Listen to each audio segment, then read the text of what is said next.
All right, everyone. We'd like to welcome everyone to the One Day or Day One podcast once again. Super excited about the show today. We actually have Robert Savona, who is the owner and founder of Big Top Inflatables, joining us to talk about his journey really as an entrepreneur. So we're excited to have him on the show. So, Robert, first of all, thank you so much for being willing to take a few minutes out of your day and joining us. We're excited to have you. Absolutely. Glad to be here. Thank you. Well, first things first, maybe just tell us a little bit about the company, Big Top Inflatables, what it is that you guys do, and maybe just tell us a little bit about your why and why you got into the business in the first place. Sure. Big Top was founded back in 2007. It has grown exponentially from where it had originally started. At first, prior to Big Top, I was in law enforcement and I was looking for a way to make some extra money. Obviously, I had three children and things were tough back then, especially as a law enforcement officer. And I found myself working almost 7 days a week, living in uniform, spending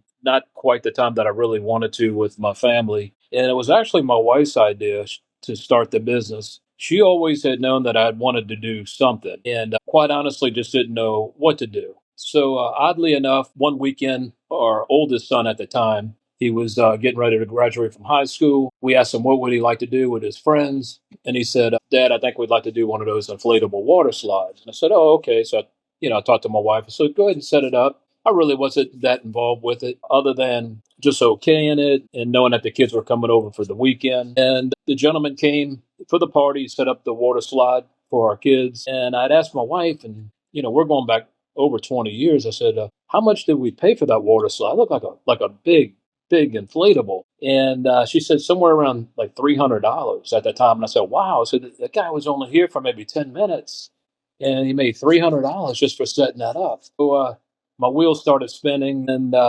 later down the road, a few months later, my wife said, "Well, why don't we give that a shot? Maybe we could do that, and if that guy can make $300 in 10 minutes, that might be a good idea for us." And kind of circling back just a little bit, being in law enforcement, it's always somewhat political, unfortunately. And at the time, I heavily relied on what they call details. It's like working extra hours in law enforcement to provide for the family. And our chief of police at the time said, with budget constraints and things like that, they were going to have to cut back on some of the detail hours, which ultimately resulted in less income for me providing for the family, which at that time prompted me to speak with my wife a little bit more in detail as to how we would make extra money. And uh, and then that's kind of going back to the party and the income and things like that we had seen what that gentleman had done with the water slide, where it was actually, again, my wife's idea to start that inflatable business. So that's kind of how things had started. Now, as far as like owning a business and all the details of a business, we're going back quite a ways. You're looking at 2007 when we started Big Top Inflatables. And even back then, back in 2007, in its infancy, there wasn't a whole lot of resources online as far as like necessarily how to start a business. All these apps that you see today, as far as like licensing your business or taxation for your business. So back then, as far as like having the availability of readily available resource to get a business started, it just wasn't there. So when you think of those things, I identify all of those resources when you don't have them as risk. And anytime risk is elevated, there's a pretty good chance that the business may not make it, which unfortunately happens in business. But what we did back then is we started small. I did as much research as I could into the business and networked with people that are in the industry and just took a shot at it. I didn't go very far with it as far as like spending money up front. I kind of did what you call like a crawl, walk, run. And oddly, as far as the business, where we are today as to where we were when we had first started, it's like night and day. And I will say this, if anybody's thinking of starting a business, first thing and foremost, and you always hear this, you just have to start. And then if you look back historically at businesses, let's just say the Disney Corporation, I've always admired Walt Disney and the Disney Corporation, how they had started. And you can kind of chuckle on this, but if you look at what Mickey Mouse looked at, when Walt Disney first had drawn Mickey Mouse as to where Mickey Mouse is today, as far as a character, you can see the progression of what that character had looked like as to where that company is today. And then oddly enough, by the way, from what I'm reading, if it's accurate, Walt Disney's wife is the one who had a big hand on him starting a business, just like my wife had done. So hats off to all the wives out there that support their husbands, or vice versa, the husbands that support their wives in business startup. If you're in that particular situation, I think it's good, where you can feed off of one another. All in all, that's kind of had how we had started. And did you want to go to another question? No, I think you answered it. I'm actually just curious, though. I appreciate you sharing that story with us, and I think that's really what our audience and people who are thinking about starting a business is just that you mentioned just kind of getting started. Mhm. Did you go immediately? Because it sounds like it started out as a side hustle, which I think a lot of our audience members can relate to, where they've got an idea in their head, they want to do something, they might be a little nervous because they have a 9 to 5 job that is quote unquote safe. And so they have obligations just like most people. They need to provide for their family and they have reasons why they might not be in a position to take that risk. So maybe if you could just kind of talk about what did that journey look like for you from starting out as a side hustle, and then at what point and how did it transition to being more of a, hey, I think I can actually do this full time and turn this into a real meaningful business? Absolutely. Yeah. And I hear it all the time. Any entrepreneur, whether you're doing a business like, a big top inflatables, or now it seems like in today's market, there's a lot of people online doing the podcast or doing social media, with the YouTube and the Google uh, pay as you go with the YouTube ads and the videos and all. That seems to be like what we call maybe influencers. They're really popular today. You hear the same verbiage from people that start businesses. Matter of fact, I just listened to a gentleman maybe 10 minutes before the podcast, and he started a YouTube channel. He's an influencer and does a lot of videos. And he had even said where he had started, he didn't even think anything of it or would even turn into anything as to where he is today. It's a business that, as an influencer online, which I think a lot of people today can relate to, he said he's very grateful for it because now he's earning a fairly good living from it. So with that, I would say my key word for business startup is risk. And that's just something I've learned like over the years. Risk is always going to be there. So, in my humble opinion, in order to start a successful business, is to try to identify what risk there may be for you wanting to start your business.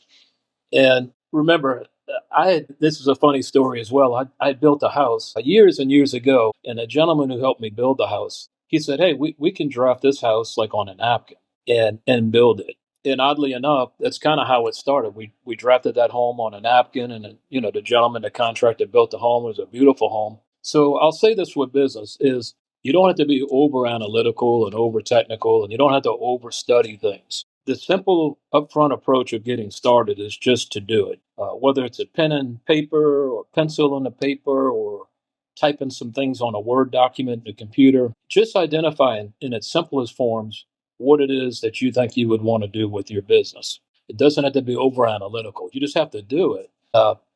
What I typically do is I use Outlook. It's a Microsoft program, and Outlook almost every day. If I can think of something or I find something, I just start dumping it in. And even as of today, I take a lot of the things that I've dumped in out of Outlook in my schedule, and then I'll extract those, like copy and paste them into a Word document. And then from there, I'll simplify that Word document, and then I use it as my plan of action. So if you're an aspiring entrepreneur and you want to start your business, figure out what it is that you think you would like to do.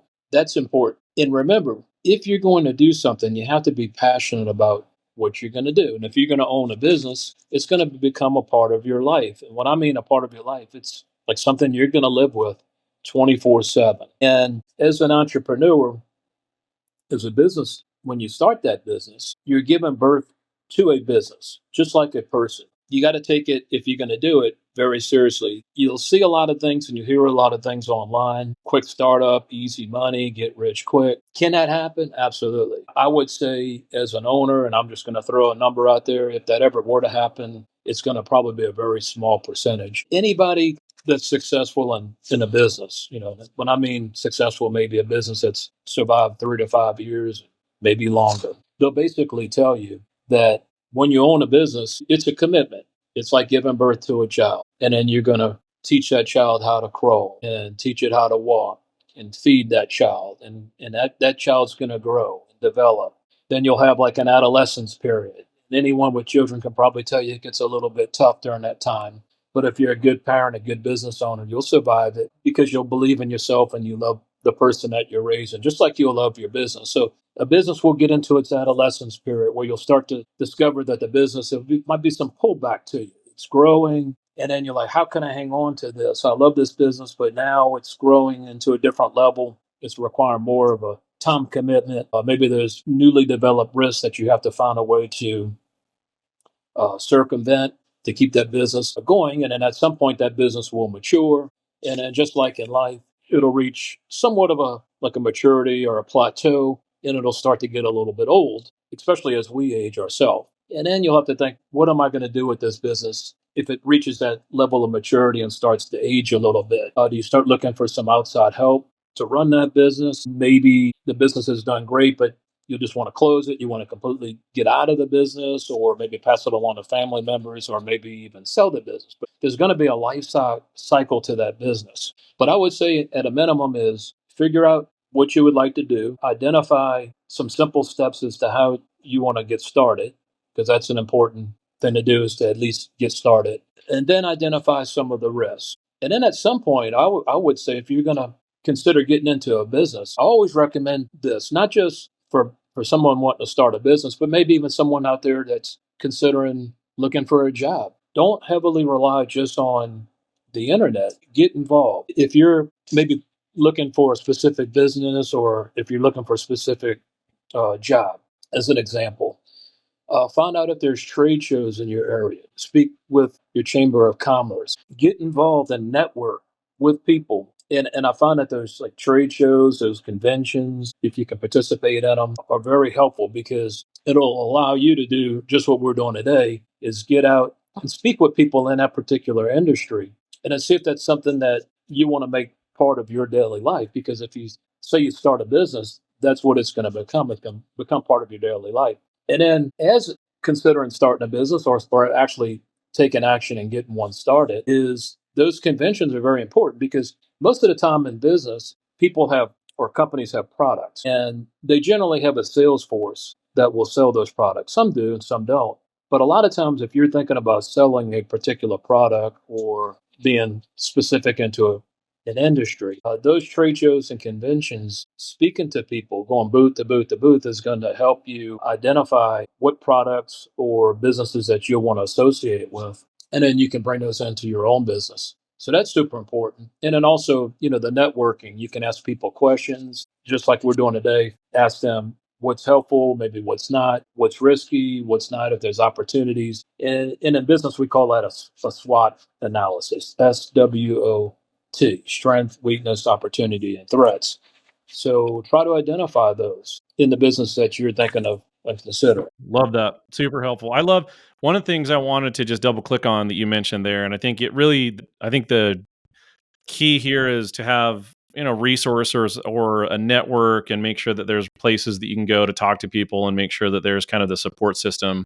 I think one of the things that we hear a lot when we talk to other entrepreneurs is this concept of either having that community or that network of individuals that because they talk about how it can be kind of a lonely journey as an entrepreneur. This is your business and you're trying to get it up and off the ground, but you don't have all of the answers. You mentioned your wife being a big help and a big reason for the success behind your company. Did you have any mentors when you very first got started, or what did you do when something arose in your business and you didn't know how to solve it, or you weren't sure the right path forward? What did you do in that scenario? Right, absolutely. So it's really, really important to understand, at least through my experience, being a business owner sometimes can be lonely. And especially if you're the owner and you're not maybe interacting with a big staff of people. And a lot of business owners, they are a mom and pop, husband and wife. So they don't have a big network of people. So being a business owner or being successful, I always has said this. Always think of life as a pyramid. And when you're an owner, they aren't as many people say business owners as they are maybe employees of businesses. So when you're thinking of that business model, you're kind of going from where most of us are, at the bottom of the pyramid, but you're very quickly elevating yourself to the top of that pyramid. And the space at the top is a lot smaller than the big space where even myself at that bottom, where you're with a lot of people. So remember, being at the top, if you're the top, the owner, it ends with you. It's a very lonely place. And a lot of times you can't rely on the bottom to understand what it is for you to be at the top. So that's super important to understand. Now, as for myself, as a child, I was born in 1969, just outside of the city of New Orleans in Louisiana. My late father always had told me if I wanted something like a building or a car or whatever, he said, you can, if you want, you can achieve that. If you work hard enough, it can be yours. And I was taught that at a very young age. Also, back in the day, uh, I was surrounded by people that did business. For example, as a child, my grandfather used to give me a couple of dollars. He would send me down the street, and we're talking about the streets of New Orleans, a very small town. And he would say, go down the street, see Mr. Steve and buy your olives and cheese. So I knock on Mr. Steve's door, had a couple of dollars in my pocket.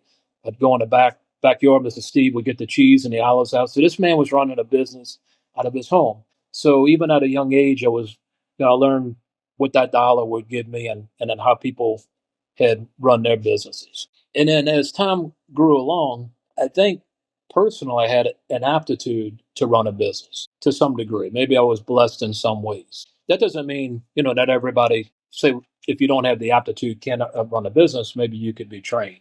But my father was a mentor to me. My parents, around my grandparents, those neighborhoods in New Orleans, the people that I watched in business, I always admired what they had done as a family. And the way back in the day, you could see how small businesses operate, especially in small towns like New Orleans, even as of today. A large majority of the businesses in South Louisiana, they are small family owned businesses. So you see that.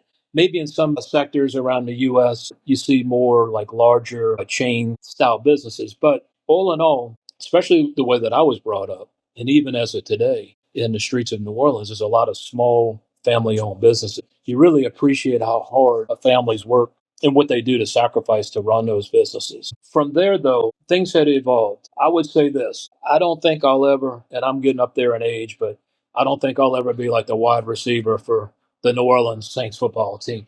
No matter how hard I would try, unfortunately, I'm not, I don't have the height, the speed, and things like that. And even those guys that are wide receivers, they'll probably even tell you, they started playing playground ball and then they worked their way up. So it was, even for them, it was a crawl, walk, run. As much as I admire, like the CEO of Amazon and Elon Musk and things like that, chances are, as much as I may want to do that in my lifetime, I may not ever achieve that.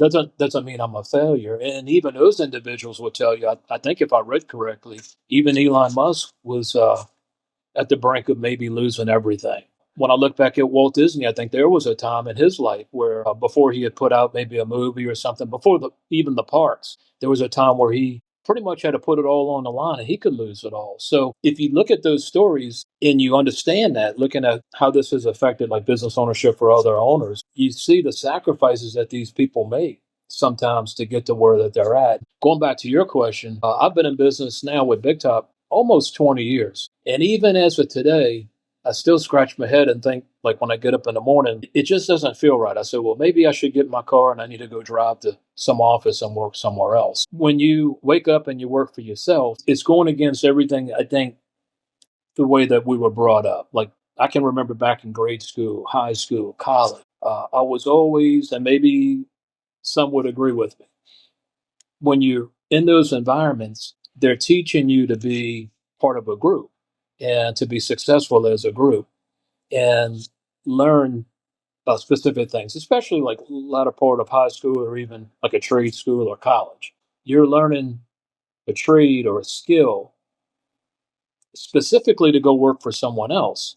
Even as like a doctor, like you could go to medical school, they're teaching you a skill as far as a doctor, and then you're trained as a doctor, and internships and all these other things, more or less to go work for someone else. Even the doctor, they're not training you in medical school. At least I don't. It's my understanding that they're training you to be a doctor, not maybe to be a business owner. It's like the school of medicine, not the school of business. But then you look at a lot of successful doctors, they have their own practices. So they're basically running their own business, or an attorney, or, engineer and things like that. So as far as like getting that education, it goes a little bit against the grain, and there's not too much you can really lean on when you're going through the educational process as to when you graduate, you would say, I'm graduating as a doctor and attorney. I'm gonna do this because I want to run my own business. It doesn't follow that mindset. You're learning that specific trade to do that trade, not necessarily to be a business owner. So, going back to where I am with this business, when you look at that triangle. So you're going to school, so you're at the bottom of the triangle, but all of a sudden you say, okay, well, I'm a doctor, but I want to have my own practice, so I'm going to leave the bottom of the triangle and I'm going to go to the top. It's very small at the top, and in the resources at the top, there's not a lot of people that you can lean on. Whereas in the bottom, there's a lot. So you would think, once you get to the top, you say, oh, it might be easier, but it's really, in my opinion, it's a little bit more difficult because it goes against the grain of everything we've been taught to get to where we are, as far as like a business owner. And then you have to figure out when you're at the top and you are that owner and you're running a business, especially with today, with the massive amount of information that there is available to you. You have to be careful because strategically, as an owner, you can't just rely on stuff that's funneled to you through marketing and advertising. You have to sit back and you have to say, well, how do I make the proper decisions for my business? And when I do that, is it going to, benefit the business, or is it going to create more risk to the business? And I can tell you, as an owner, I was even doing it today. I was writing out, another plan of action. I was looking at more of a marketing. I was trying to figure out, okay, well, what apps, can I integrate into our store? Do we want to do those apps? Do we not want to do those apps? Do I bypass those apps? Do I do the marketing my own way? So if we're talking about Big Top Inflatables, a company that's been in business nearly 2 decades, and even as of today, and we're not even into a full day yet. And even as of today, I'm still analyzing which way we can go with the business as we enter into 2025 that would help the business potentially grow, reduction of risk to the business. We're coming out of hard times for many companies, as far as like the COVID and supply chain constraints. We have the political, things that are going on in our country, potentially new tariffs to our supplies. There's always going to be lots of risk. And I'll throw this in, as an owner, remember, no matter how big your company gets, uh, don't ever, no matter how successful you think you are at this particular time, try not to bite off more than you can chew. Try not to live above your means. If anything, live below your means. I'm not sure of the gentleman's name, but there's a very successful person out there, and I think he's a billionaire. His name is not at the top of my head right now, but I still think he lives in a basic home. A billionaire that lives in a home, I think that's valued at $200,000 or $300,000, maybe a little bit more now with inflation. I would say with the business, just be careful.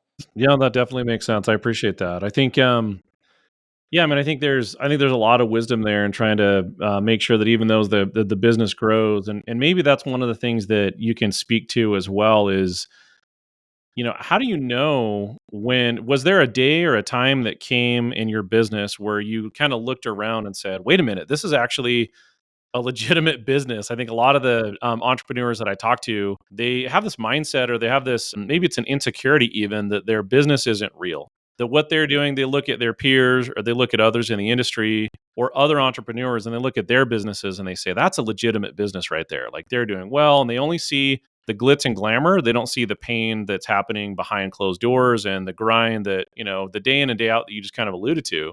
Was there a moment in your experience with Big Top Inflatables where you had a second to maybe take a pause and say, wow, we actually, not necessarily that you've arrived per se, because you just mentioned how, you don't want to get too far ahead of yourself because you just never know. And there's always going to be challenges in your business, and there's always going to be something that you need to pivot and adapt to.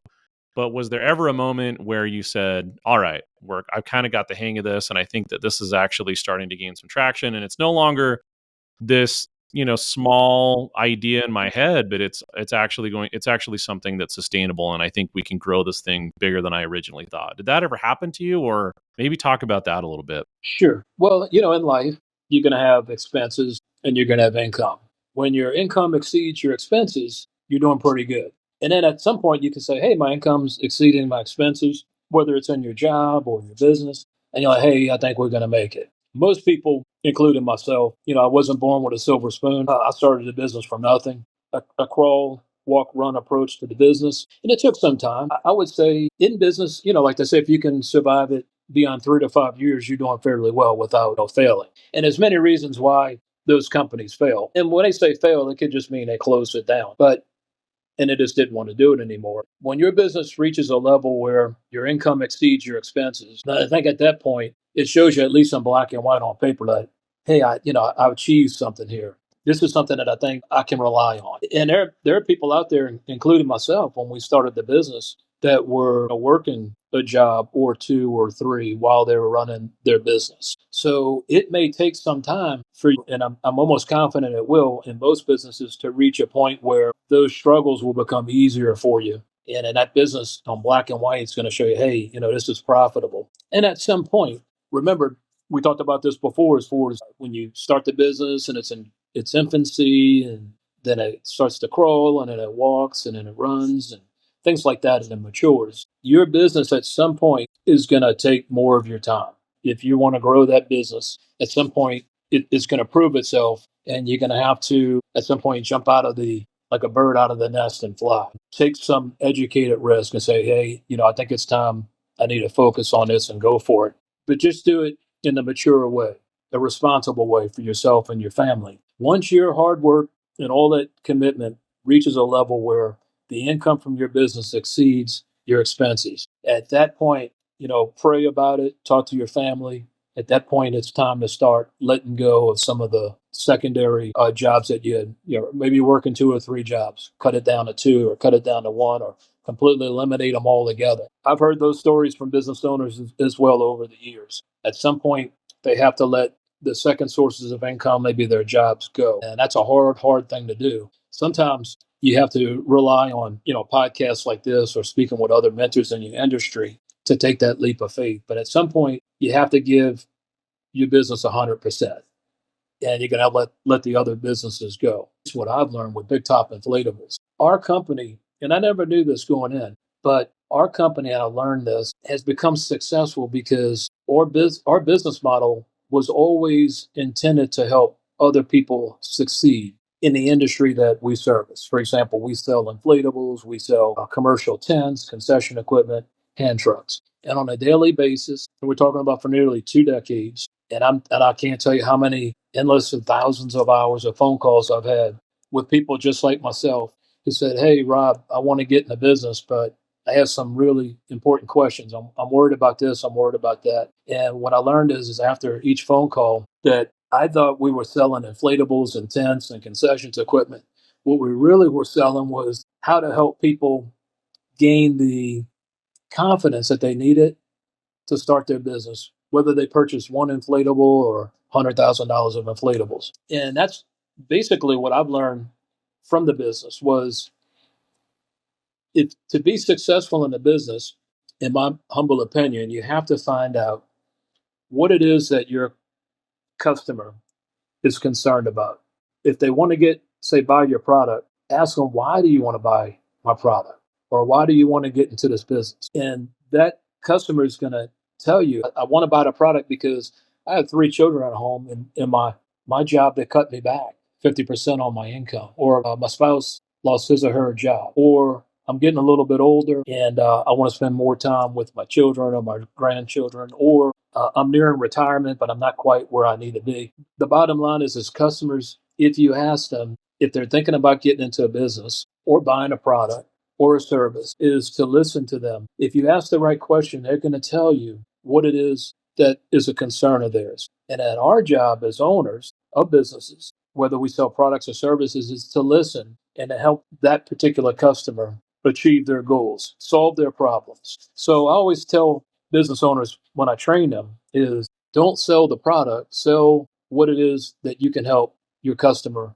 solve, because that's what's most important to the customer. So whether you're selling inflatables or you own a restaurant, ask your customers, like, say you have a restaurant, well, why do you come here? Well, I come here because I try to chain restaurants and I don't get the family friendly service. And you would say, well, that's great. Welcome to our business. We're a family owned business and we make, say, like a great dishes at a restaurant or whatever it is. You formulate, you'll hear us all the time, like the relationships. And oddly, after all these years, and we're talking over 5 decades, I've been on this earth, and I compete against companies that I can tell you for sure have way more income than Big Top Inflatables. way more influence maybe in the industry.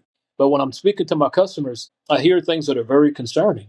When I ask them, like, have you shopped around? Have you looked at other products? They'll respond to me, and I'm not quite getting the feedback that I thought I was going to get. I was thinking it was saying, oh, yeah, I called this other company, a competitor. They were dynamic. They helped me with this, helped me with that. But I don't hear that a lot. I hear I called the other company and they were short, they were rude, they didn't answer the phone, they really weren't concerned about my needs or helping me. And I can attest to this day. When I hear that, and unfortunately I hear that often, I'm shocked. So I would say this: if you're the underdog like I was, and in many ways still am, and you're thinking about starting a business, remember what I'm saying to you from experience right now. It doesn't matter if that business is Amazon or Six Flags or you name it. It doesn't matter how much money they have or how big that company is. If you want to start a successful business and sell a product or a service, I always say this: use what God gave you.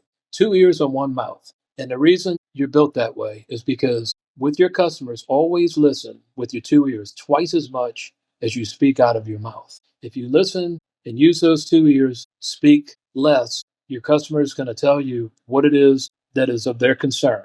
And then you're going to find a way to help them. If you build your business that way, I can almost assure you that you're going to be very successful. Then, as your business grows, always remember this, and I preach this constantly: consistency is the key to success, and complacency is the key to failure. So, in your business and in life, be very consistent. Don't worry about trying to impress other people or spend a lot of money on things that could potentially cause you harm.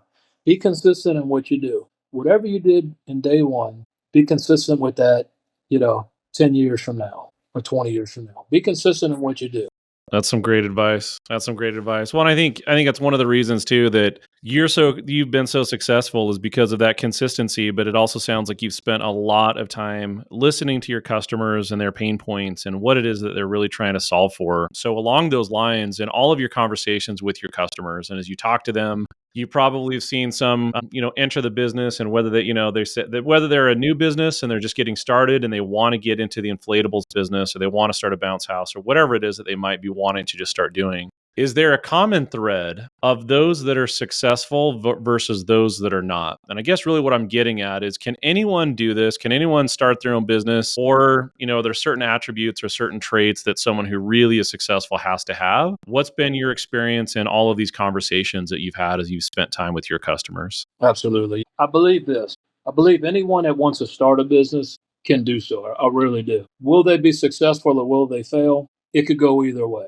Always remember this though. If you started a business and you failed, you didn't necessarily fail. You just learned the things that didn't work. That journey, that process is better than not doing anything at all. And then you could come back to it and maybe start again. I speak to thousands upon thousands of customers. I can tell you, when I hang up the phone, and I've been doing this, and I would almost consider myself a professional at this point. I still to this day hang up the phone. I say, "Ooh, I wish I would have said that, or I could have said this, or that went great, but I could have done that." The bottom line is you don't quit. Sometimes I'll speak with a customer and I'll forget something, or didn't say it exactly the way that I wanted to say it. Well, I don't just quit. I call them back and say, "Hey, I just thought of this," or "My apologies, I didn't bring this up," or I was looking at things and maybe we can revise the order this particular way to make it a better deal for you. That's important. Mentorship into a business. There's a lot of resources out there, and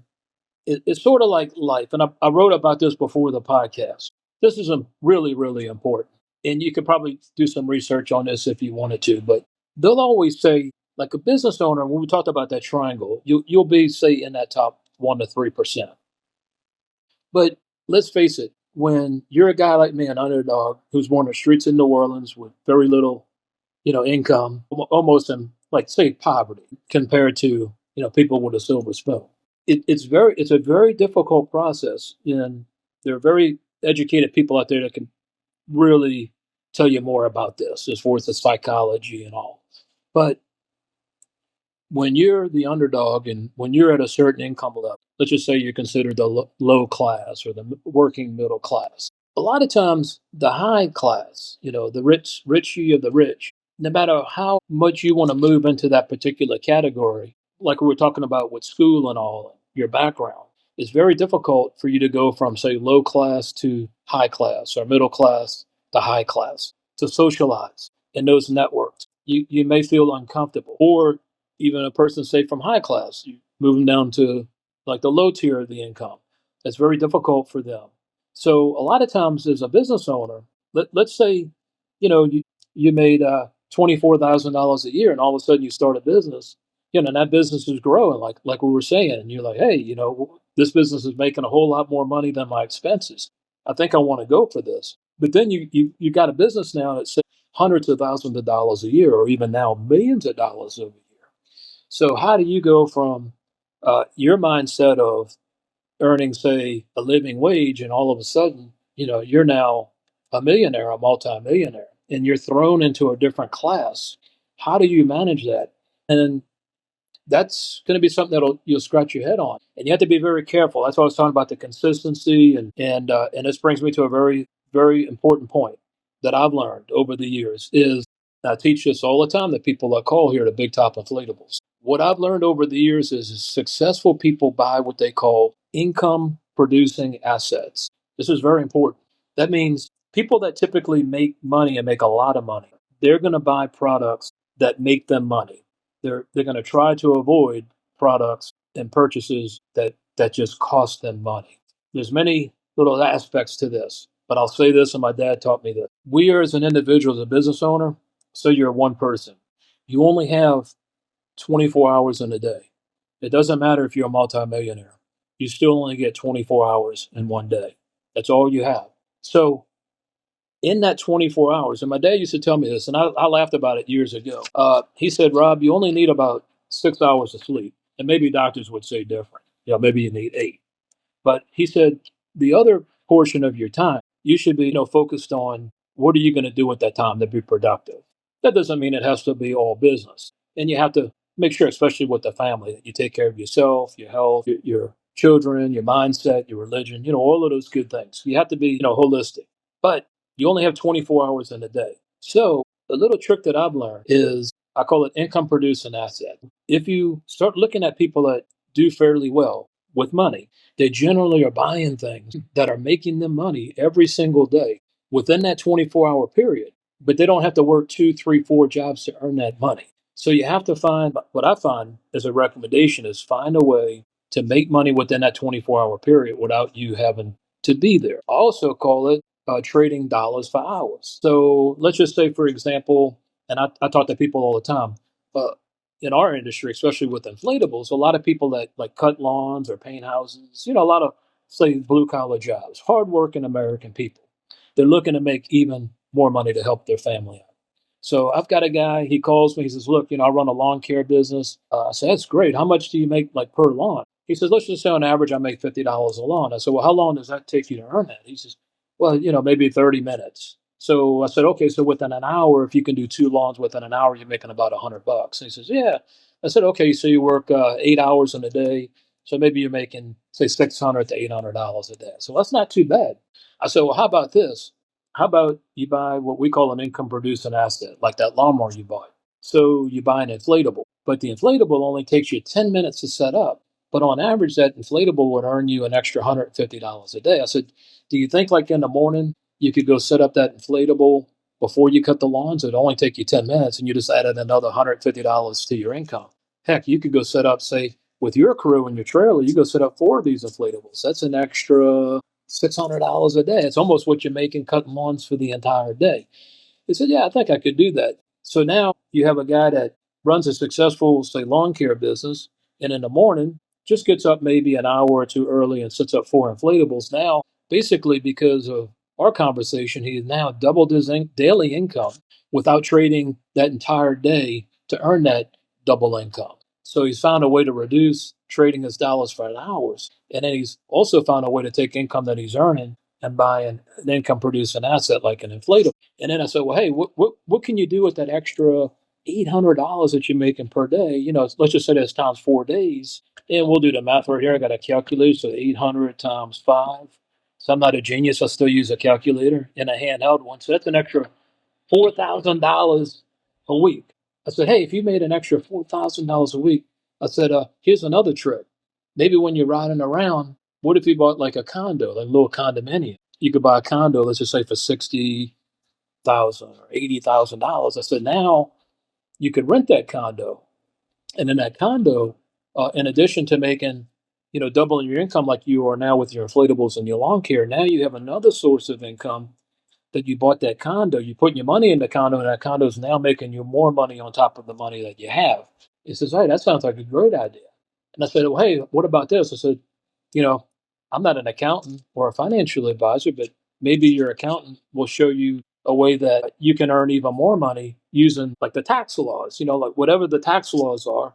Maybe at the end of the year, you'll put more money in your pocket because maybe there's some tax advantages for you in purchasing income producing assets like inflatables and lawn care equipment and condos." I said, here's a trick though. Just be careful as when you're making all of that money that you don't start buying liabilities that will start distracting you from your focus, from the consistency of the things that you're doing.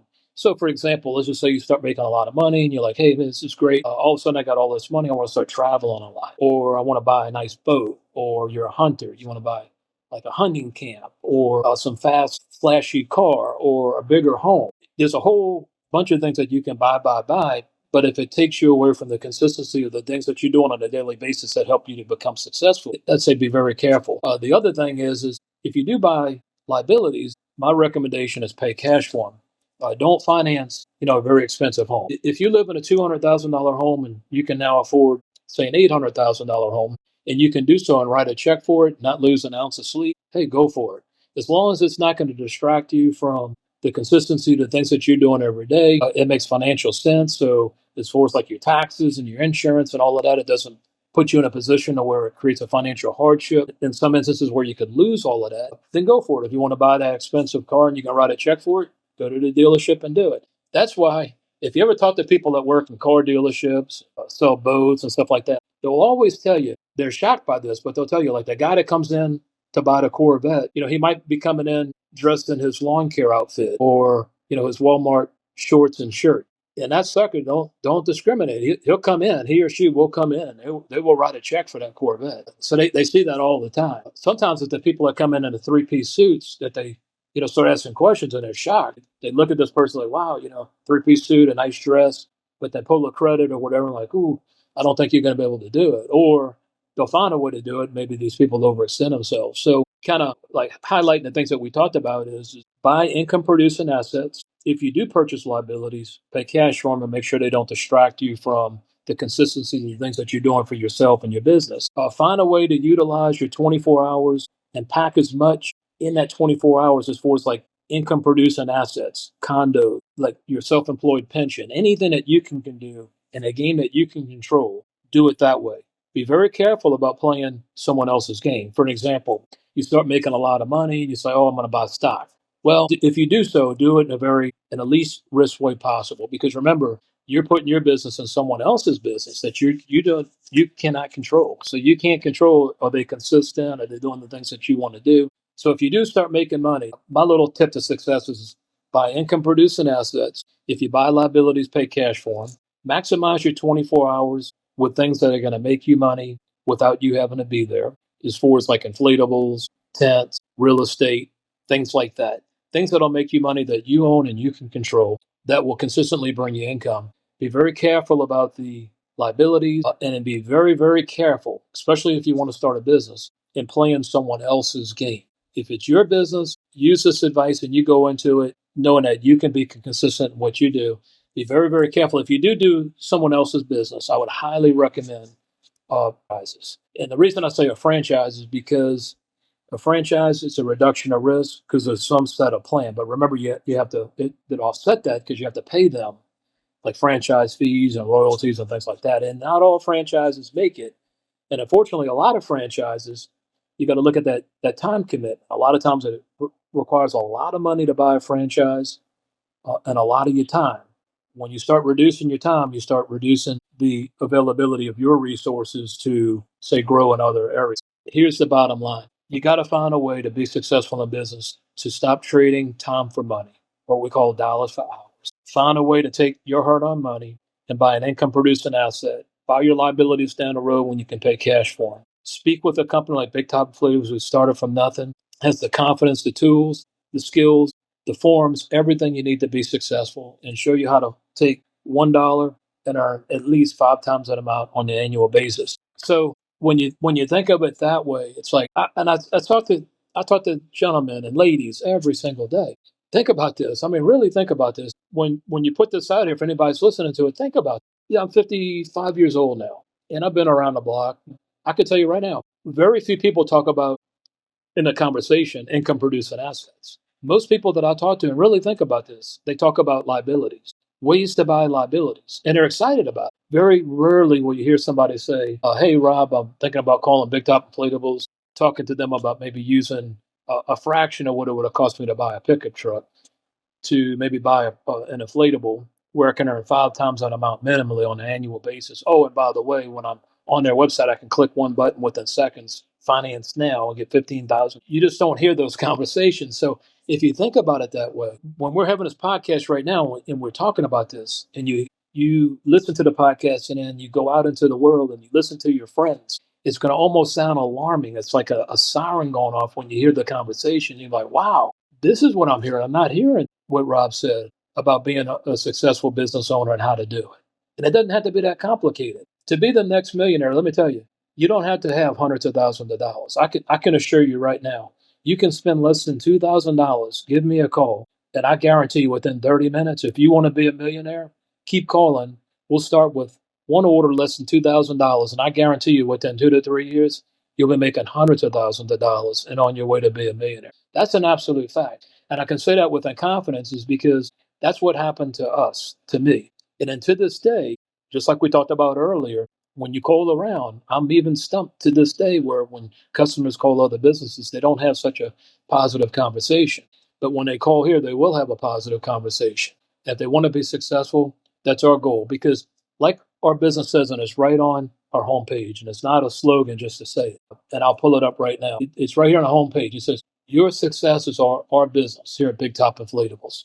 So your success, earning your trust and respect in the sale and finding a way to help you do that without you having to spend a whole lot of money. And let me tell you, you could be someone that you don't have a whole lot left, but you're hanging on to that little bit and you want to make a positive change in your life to be successful. I highly recommend look at Big Top Inflatables, give us a call, let us find a way to help you. Quite honestly, I'm busy taking phone calls and helping people be successful. And a little time that I do have left over, I try to give it to my family, my mother, my wife, our children, our grandchildren. I give them all that I've got with the time that I have left over, and then a little time for prayer and some time for my own health. Because you have to take care of yourself, you have to take care of your family, but you don't have to think that you weren't born with a silver spoon or you don't think you can do it because you didn't say finish high school or college or anything like that. If you want to be successful, you can thank the Lord if you hear this podcast that this is your opportunity to do something and do something positively.